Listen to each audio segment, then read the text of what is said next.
Signs, signs, everywhere signs. Have you found your true calling?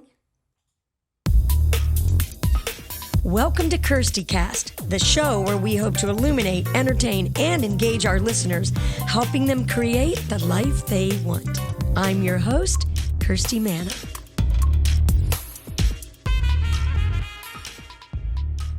Hi, everybody, and welcome to Kirsti Cast. I am Kirsti Manna, and I look like I'm here all by myself, but actually I'm not. Bill Warner is behind the scenes as the mad scientist, pulling all the strings and making it all sound nice and pretty, because trust me, this is way too hard for me to do by myself. I am truly technically challenged, but we'll save that for later in the show. Bill and I have been married for a really, really long time. I mean, a really long time, like, 3 years. We'll get to that too. But anyway, I'm excited you're here today. I'm excited to introduce you to my guest later in the show in our Shero Spotlight. Her name is Bryn Blankinship, and she is a hypnotherapist and also an author. And we've known each other for a long time too. But I wanted to talk to you for a few minutes about your true calling. Have you found your true calling? Because it's sometimes hard to figure out what you really want to do with your life, right? Well, when I was a kid, I thought that I wanted to be an astronaut, and then I thought it would be fun to be in the FBI, and I thought it would be fun to be an archaeologist. Well, 2 out of 3 I could never have done because guess what? I was just too short. I know, height discrimination. This has been going on with me my whole entire life. But I decided that my true calling and all the passion and joy that I was feeling in my life came from being creative, from singing, from dancing, from playing the piano. And that started at a really young age for me. So I feel pretty lucky because I feel like I've always known exactly who I was and exactly what I wanted to do. How can you find your true calling? Well, a few things that you can do is that you can see what gives you the most joy in your life.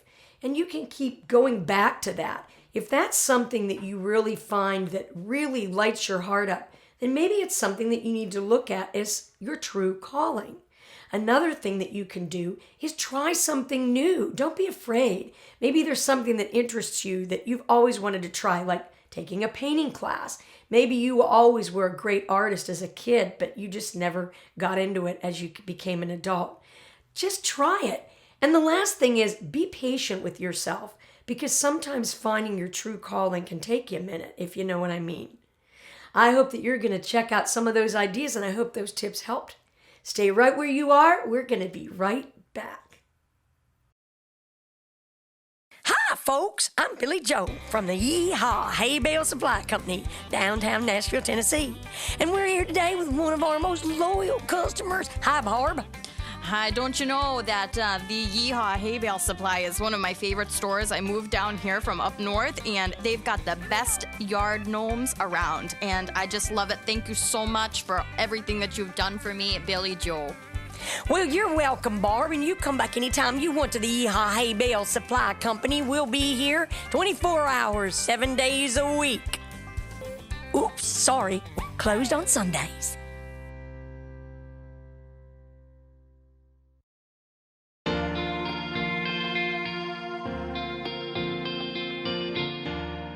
Stay tuned for the Shero Spotlight.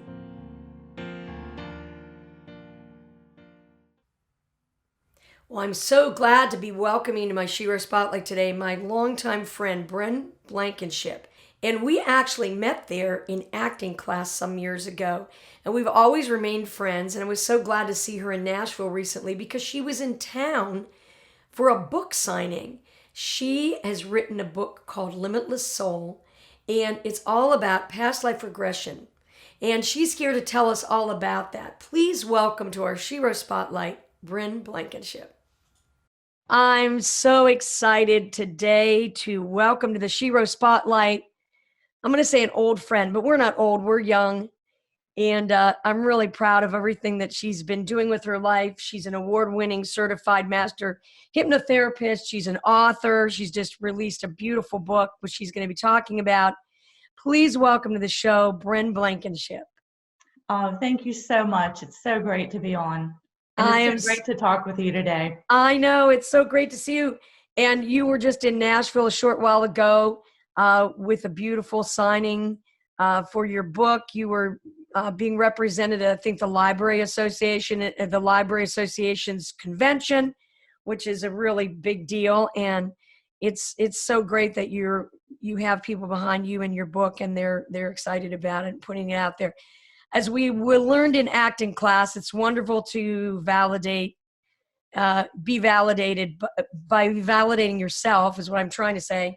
But it's even better when the world validates you. It's such a great thing. So anyway, I wanted to start off by saying and asking you, can you describe the moment when you think you found and felt your true calling? Yes. Okay. So I personally had some past life sessions, right? I was at a crossroads. I'm like, let me do some sessions. Let me see if something from a past life is holding me back. So in one of those sessions, I went into what's called a future progression. Wow. And in that future progression, I saw myself standing in a field of prairie grass and just walking through an orchard, picking apples off the trees. All right. Wow, Now, that is really a beautiful scene. So is a future, what did you call it? A future progression. Progression. Is that kind of like a visualization in a way, or no? Yes. So Okay. that was actually a metaphor, like the way that image came to me, it was a metaphor for what was coming, right?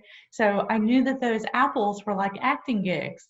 And all I wanted to do was be a working actor. And I was working up and down the East Coast. I would go to wherever it was, but I didn't want to have that day job. Yes. So in that session, I was told, you're going to go out to LA. And I'm like, no, I'm not going to LA. I'm going to New York. You know, I'm working out of New York. And as things evolved, a friend of mine out in LA called, like right after the session. I hadn't talked to her for 5 years. And she called up and said, hey, you need to come out here. You can stay with me. So that was a good go. invitation. It was like, okay, this is a done deal. I need to do it. Well, you would think that, Yeah. right? Because everything was lined up. And my partner, he's like, you need to go do this. It's good.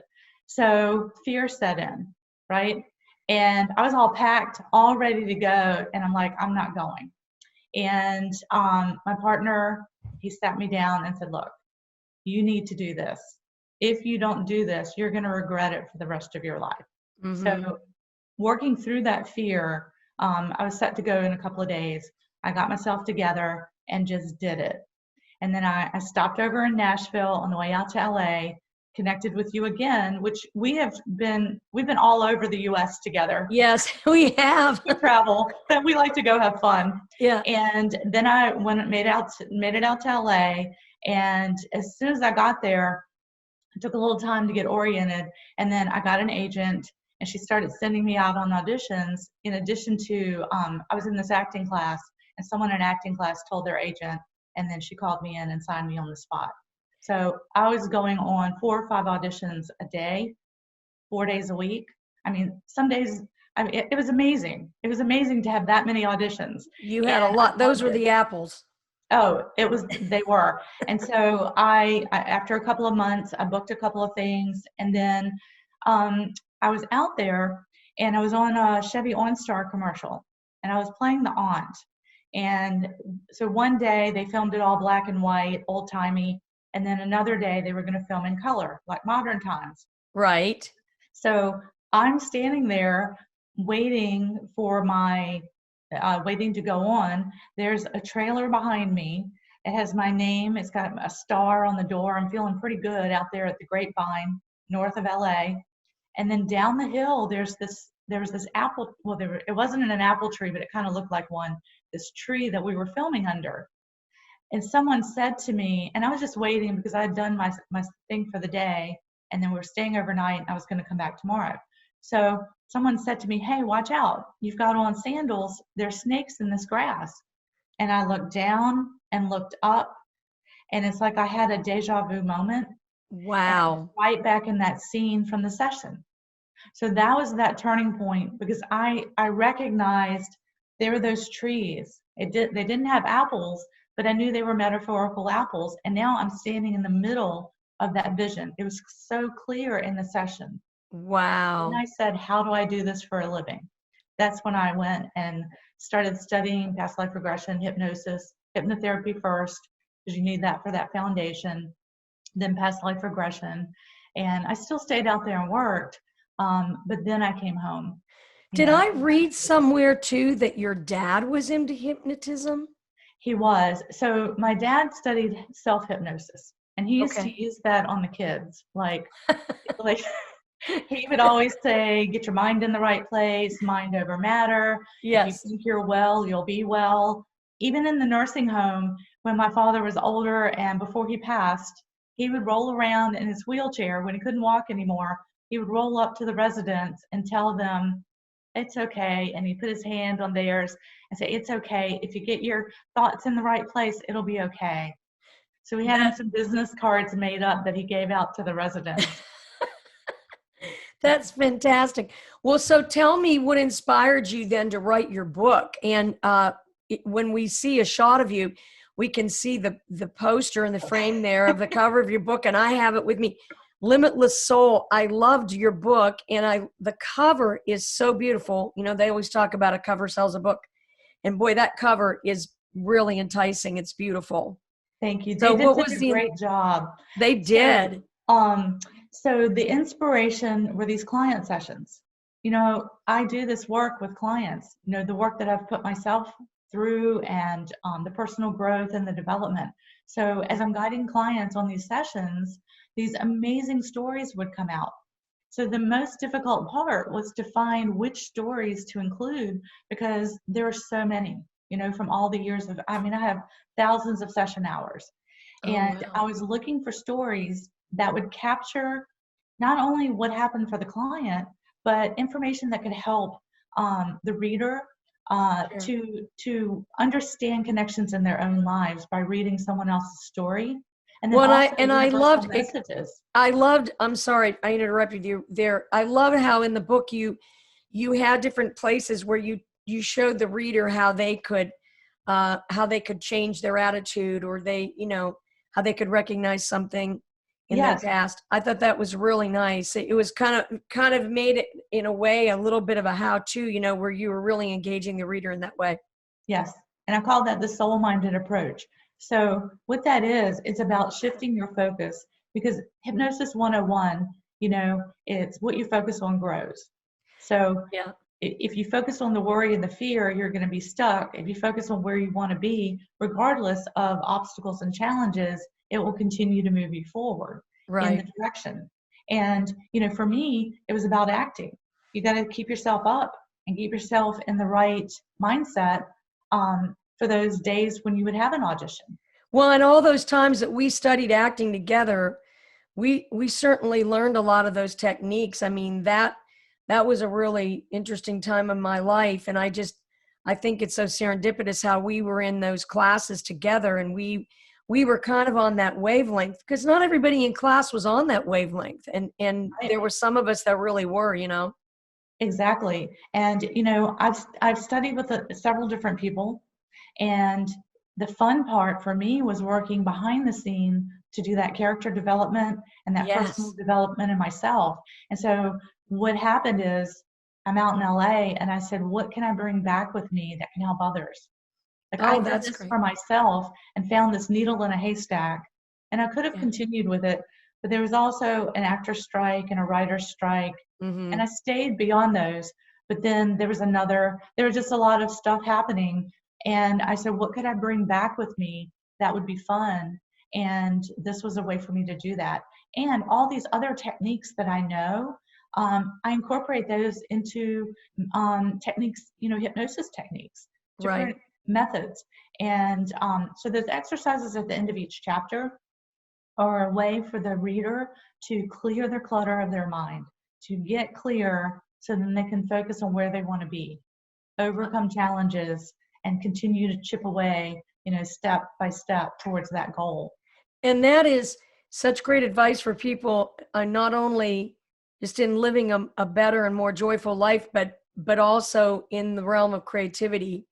I think there's so many people that they're afraid to try something with the gift they've been given. And so the whole thing of being clear is really important. And that is one thing that I really learned in acting, in the acting classes that we took together, was the thing about being clear, about really knowing, excuse me, what your goals were. And I just marvel at how a lot of people don't have that skill in their life. And so I applaud you for reaching out and teaching people that. So tell me one of your stay inspired stories in your life. What is a story that you think about, or something that happened in your life that helps you stay inspired? It could be anything in life, any time. So I use that story of what happened with me to keep me going because I have big dreams. I am a dreamer, and then I have to get clear on what that means and what am I going to do with that, and then how am I going to achieve that, right? So that what happened to me before I even got out to LA, all the years of acting, and then have it culminate in that story at the Grapevine. That's how I stay inspired, to remind me just to stay in the moment, to get focused. Because when you're acting, it's about the emotions, right? And it's not about being in your head. If you're overthinking it, you'll have that deer in the headlights look that I used to have. I hope I don't have it anymore. But, when you're all up here, you're not coming from the heart of the character. Yeah. And that's the same thing in life. When I'm helping clients work through whatever their issue is, whether we're talking about career changes, weight, fear of flying, it could be anything, relationships. Well, and something else too that we really learned in acting was listening. Yes. Listening to our scene partner. And please, if there's anything that you've become a super duper expert at, it's listening. Exactly. As you work with your clients. You're listening to that client, just like you're listening in this interview, right? You're reacting off of your partner in acting class, or in in an acting scene. And for clients in a session, you're listening to what they're saying, because there's so much underneath the words. Yes. And also, guides don't mince words. So these spirit guides that come in, they have said to me directly, we do not mince words. We choose our words very carefully. So if we choose this word, we mean this. Now, what it means in that moment, you might think it means one thing, and then as it's evolving and playing out, you'll realize it means another. Yes. Well, and I think too, that's good advice, just walking around in life, isn't it? To think about the thought behind your words, because thoughts are really powerful and words are powerful. And I think we have to remember how powerful thoughts are behind the words before they come out of our mouth. Because if you don't believe you can have something, then what's the point? Exactly. Or if you're going to move forward, yet you have a true belief that you're not worthy to have that thing. Like we have Wilmington, I'm in Wilmington, North Carolina, and we have a studio here. So we have a lot of actors, directors, the film industry. It's called Hollywood East. We have a lot of people that come through here that come to me, and those people need to be clear. Like, why move forward with that if you have a belief that you can't? Because that's going to show on film. Right. It's going to show in your eyes. It's going to show on your face, or in your body and your movement in that scene. It's going to trip you up somehow. And to clear that so that you're in alignment, but also with your soul's alignment. If we could speak about that for a minute. Please. All right. So in the spiritual realms, we have this team of beings who help us, right? So we've got our human self, where a piece of our soul has come down to incarnate into this body. But up there in the spiritual realm, we have the bigger portion of our soul that's guiding us, sending us information. So why wouldn't we listen to that? That's going to go through intuition, through just nudges that guide you. We also have others like spirit guides and soul advisory council. And then we have a high council above that. So we have a whole team of people. My team of people right now is working with your team of people to coordinate this interview. Right. My team of people is working with all the people that I've come in contact with to open up these pathways because that's what I'm supposed to be doing. Like, I'm being given that guidance from a soul level telling me, okay, Bryn, it's time now. It's time to leave acting, right? It's Yes. time to move in this direction. I was like, up to that point, I was like all the way acting. That's what I'm doing. That's my goal. I'm going to keep chipping away at that dream.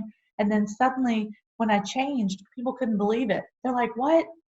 I'm like, no, this is what it's been leading me to. It's okay, because this is my guidance. Well, it doesn't seem so far-fetched to me that you would have gone into this kind of work, because as we've been saying this whole interview, so much of acting and so much of our work and trying to be better actors is all about being in touch with ourselves and listening to ourselves and listening to others.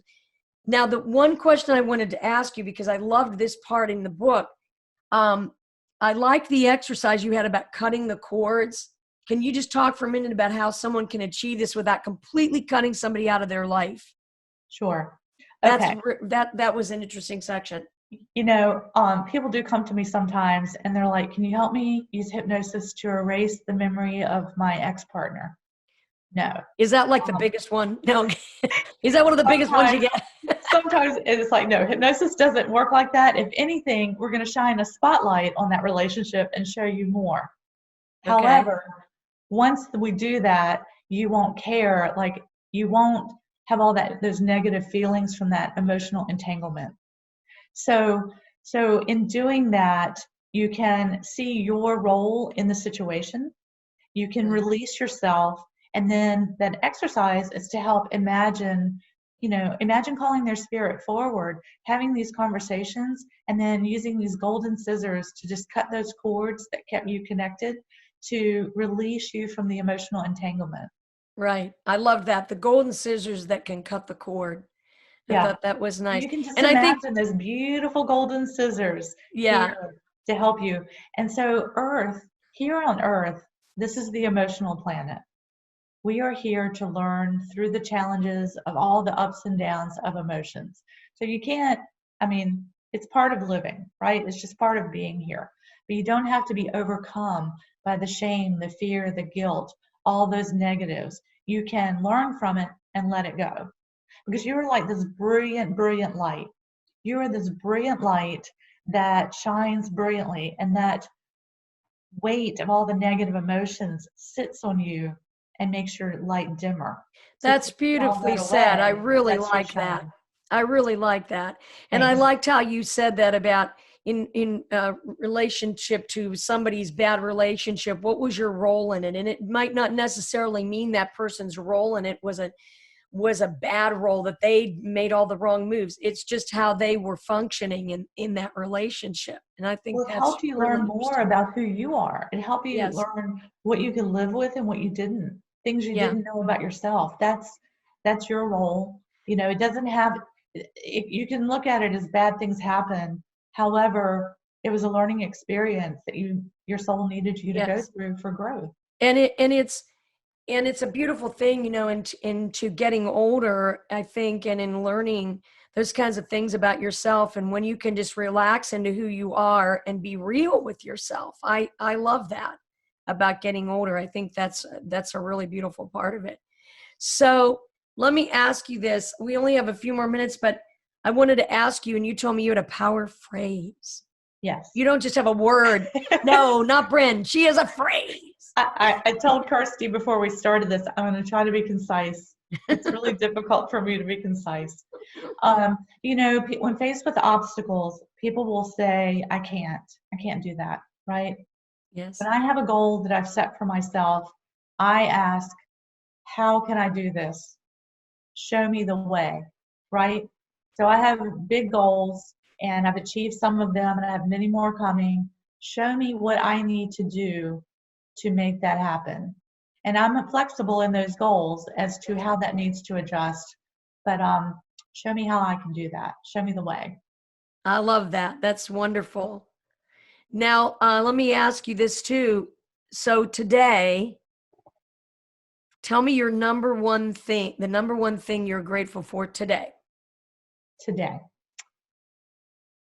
I am grateful that I've followed my intuition through the challenging times to create the life that I have now and helping people, because it's a lot of fun. It's more fun doing this work than I could have ever imagined, and it is my true calling. That's so great. Well, I'm so glad that you were able to be with us today and to talk a little bit about your beautiful book, Limitless Soul. Where can people find your book and where can they find you online, Bryn? So the Limitless Soul is available at Amazon and all major booksellers. And you can find me online at brynblankinship.com, BrynBlankinship.com. You can also follow me on Facebook at Bryn Blankinship Certified Hypnotherapist. Well, that's great. Well, I hope all our listeners go and follow you and get your book. It's really great. It's very interesting. It's an easy read. It's a helpful book, and I know that everybody out there would love to have a copy. And thanks so much, my dear friend. So glad that we've reconnected and we have such great memories together and we can make some new ones. Have a beautiful day, everybody. We'll be right back, so don't go anywhere. You're my hero, more than a hero, and I look up to you every single day. Every day, my celebration, my inspiration is to be like you, but in my own way. You're my hero, more than a hero. Thanks so much to Bryn Blankinship for being such an interesting guest in the Shero Spotlight today. And it made me think of a song that I've co-written that I wanted to play, thinking about what she was talking about today. And this is one of my favorite songs I've ever written. It was released by an artist on Columbia Records, and I wrote it with David Kent. It's called The Dash. I want to play a little of it for you.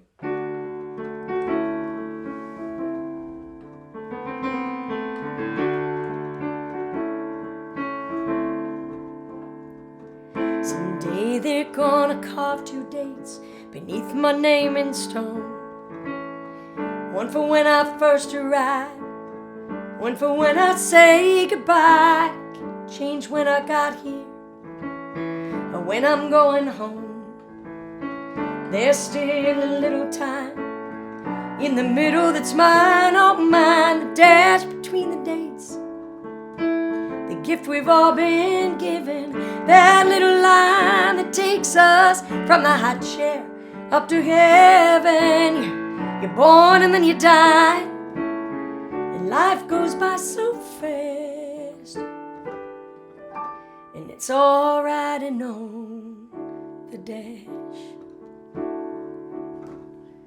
That's just a little bit of the dash. You can learn more about me and my songwriting at Kirsti.com. Hope you'll stop by and check it out. We will be right back. What the tech? What the tech? Tech.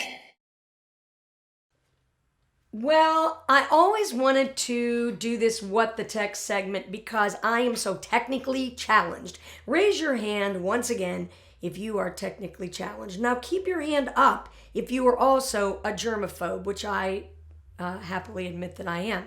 Well, one thing that drives me crazy are these things. Reading glasses. Who wears reading glasses out there? What drives me the most crazy about reading glasses are trying to keep them clean. And so I thought I'm going to go find a tech product, see if there's anything out there that can really help us keep our glasses cleaner longer. And I found one.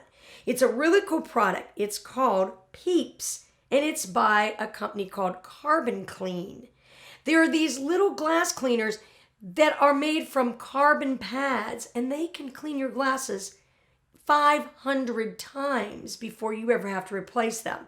So I just ordered one for myself. I want to see how they work. I'll let you know how I like them, and I hope you're going to go check out getcarbonclean.com. They have a lot of great testimonials on their website. Let's see if we can't beat these dirty reading glasses. Who needs spray bottles? Who needs cloths? We need to get Peeps by Carbon Clean.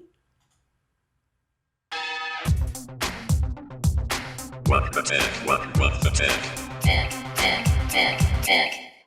We had a dog once named Bogey. He was the most interesting dog. He actually ran with the postman, and we ended up taking him in as our pet, and we had him for probably about 15 or 16 years, and he's passed away now, sadly. But I still have 3 cats, and the 3 cats that I have are Big Fluff, Henry, and Chili. And Henry rules the roost here. Everybody does whatever Henry wants to do, including Bill and I. And Bill likes to do this thing with Henry called flying cat. Henry doesn't really like to be picked up, but once in a while, Henry wants to get from the floor to the couch. And Henry weighs 19 pounds, and so that's a bit of a challenge for him. So we have to do the flying cat routine. Anyway, do any of you do that with your cats? Do any of you have cats that are just really gigantic and you have to carry them around like small children? If you do, send me a picture. I want to see them. And write me your stories about your flying cat experiences. Send it to info@songwritergirl.com. Meow, not bow wow. Meow, not bow wow. Meow, not bow wow. Meow, not bow wow. Well, it's time to say goodbye here at Kirsti Cast. The time always flies so quickly when we're together, and I hope you enjoyed the tips I gave to you at the beginning of the show about your true calling, and I hope you enjoyed our Shero Spotlight with Bryn Blankinship. I want to say thank you so much to our sponsors, Outreach U, and also to WarnerWorks. Go check out warnerworks.net online for all of your production and recording adventures. Also, check me out at Kirsti.com and songwritergirl.com. I would love to work with you sometime if you need a mentor, if you need some help talking about your career, or you just want to talk about songs and creativity. Email me again at info@songwritergirl.com. Next on Kirsti Cast, it's a surprise, but I'll tell you, it's a songwriter, one of my dear friends who's going to be with us here from Nashville, Tennessee. If you have any questions or comments, or you have an idea for somebody you think would make a great guest, or you would make a great guest on Kirsti Cast, again, the magic email, info@songwritergirl.com. I'd love to hear from you there. Before we go, I just want to say, whatever you do, stay inspired. See you next time at Kirsti Cast. You've been listening to Kirsti Cast.